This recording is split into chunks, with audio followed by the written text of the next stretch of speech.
Si è rinnovata anche quest'anno la tradizione, iniziata più di 30 anni fa da Don Armando, allora parroco di Caposile, che nel periodo natalizio portava delle arance benedette ai pazienti dell'ospedale di San Donà di Piave.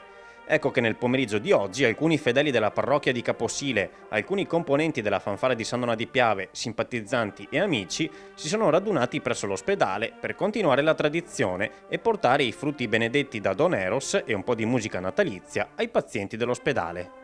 Abbiamo portato gli auguri a quelli meno fortunati di noi che sono in ospedale. Portiamo le arance della salute benedette a tutti i componenti che ci sono dentro l'ospedale, che hanno bisogno di un momento di festa, di trovare il Natale anche loro. Don Eros, come rispondono i pazienti a iniziative di questo tipo? Ecco il tentativo dell'umanizzazione dell'ospedale, perché accanto alla professionalità che guarda il fisico e la psiche c'è anche la dimensione dello spirito che aiuta a trovare quella guarigione, quel bisogno di benessere che è insito in ogni persona.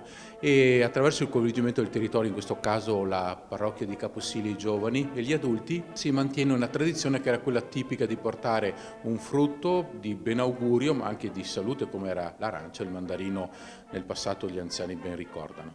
Da quanto tempo svolgete questa attività nel periodo delle feste? Ecco, io sono qua da 7 anni e mi è stato proposta di continuare questa iniziativa che già Don Armando, questo parroco centenario, aveva portato avanti dalla sua giovinezza e io ho sentito di raccogliere i testimoni e di continuare.